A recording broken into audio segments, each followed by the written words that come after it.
या देवी सर्वभूतेषु बुद्धिरूपेण संस्था नमस्तस्यै नमस्तस्यै नमस्तस्यै नमो नमः। आप सभी को मेरा प्रणाम। आज 21 अप्रैल है, रविवार है। कर्म क्षेत्र से जो लोग भी जहाँ भी काम करते हैं उनको आज थोड़ी फुर्सत मिली होगी। ये बात अलग है कि अवकाश के दिन कुछ ज़्यादा और भी कार्य होते हैं, कई चीज़ें इम्पॉर्टेंट होती हैं, तो उसमें संडे को लोग शेड्यूल करते हैं कि संडे को ये करेंगे, तो वो सारे जो प्लान बनाते हैं उसको एग्जीक्यूट करते हैं संडे को।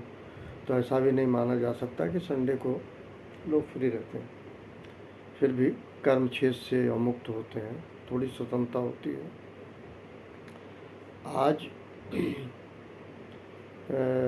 मैं कोई विद्वान व्यक्ति नहीं हूँ या कोई ऐसी मतलब व्यक्तित्व का धनी नहीं हूँ कि मैं कोई संत महात्मा हूँ, लेकिन समसामयिक बातों को मैं कहता हूँ जो समझ में आता है। पता नहीं, सोचता ये हूँ कि जो कुछ कहता हूँ उससे हो सकता है थोड़ा बहुत लोग इससे प्रभावित हों, कुछ सोच कर। शायद जीवन यापन में हर चीज़ का अपना महत्व है। आज महावीर जयंती है, भगवान महावीर 21 अप्रैल को, और जैन संप्रदाय के इष्ट देव प्रभु ईश्वर महावीर जी का आपको ये पता होगा कि दुनिया भर में जैन संप्रदाय के लोग मनाते हैं महावीर जयंती। और इनके जो मूल सूत्र है वो अहिंसा को मानते हैं, नॉन वायलेंस को मानते हैं, इन ऑल रिस्पेक्ट्स। तो इस वजह से बहुत ज़्यादा ज्ञान तो नहीं है, लेकिन सबसे पहले महावीर जी को मेरा नमन। भगवान महावीर सबका कल्याण करें।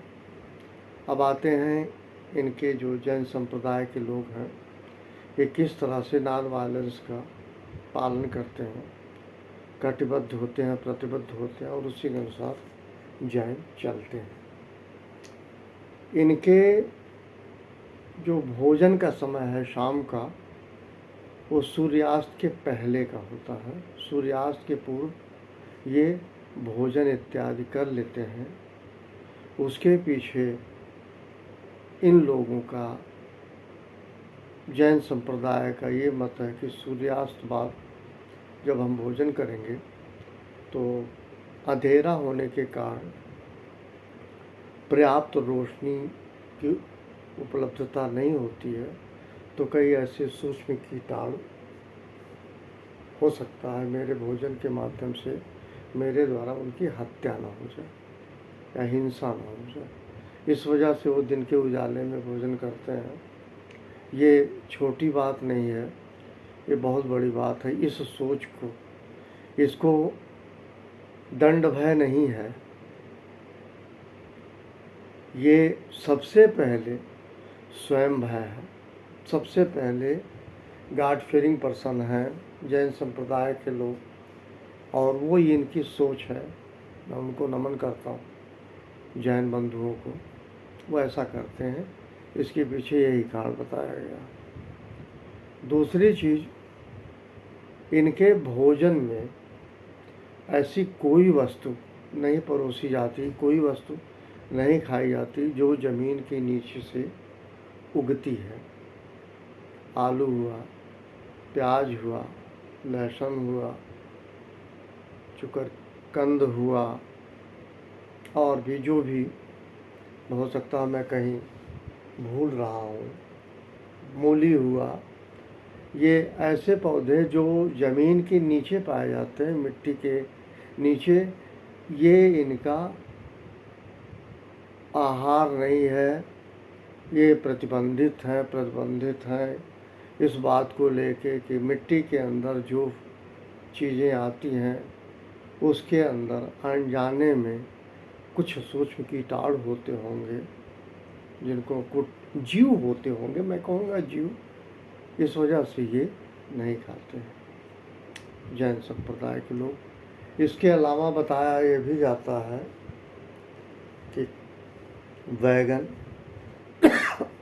फूल गोभी, पत्ते की गोभी का भी सेवन ये नहीं करते जैन संप्रदाय के लोग। मैं यहाँ से एक बात उठा रहा हूँ, हम लोगों के सारी सब्जियों में मैंडेटरी आलू होता है, ये खाते ही नहीं। और हम लोगों में मतलब जैन संप्रदाय, अदर दैन जैन संप्रदाय, डॉक्टर अगर मना भी कर दे तो बगैर आलू के किसी का पेट भरता नहीं। सोचने वाली बात है। यहाँ तक कि मैं नाम नहीं लूँगा, कई लोगों का सुनता हूँ कि लोग जो चीज़ प्रतिबंधित है उसको अवश्य खाते हैं, हालांकि उससे उनकी बीमारी बढ़ेगी, किसी बीमारी से ग्रसित है। जैसे मैं व्यक्तिगत अनुभव के आधार पर बता रहा हूँ, मैं शुगर का पेशेंट हूँ, डायबिटीज़ है मुझे। तो जब ये डिटेक्ट हुआ, जब मुझे मालूम हुआ, उसके बाद मैंने कोई एहसान नहीं किया, लेकिन बीमारी बढ़ न जाए, बच्चों पे भार न जाए, बच्चे परेशान न हो, मैंने उन चीज़ों का त्याग किया जो प्रतिबंधित हैं शुगर पेशेंट के लिए। एनीवे, मैं ये नहीं बताना चाह रहा हूँ कि ऐसा कुछ, पर ये कहूँगा कि जैन संप्रदाय की सोच को मैं नमन करता हूँ। मैंने तरुण सागर जी को कई बार सुना है,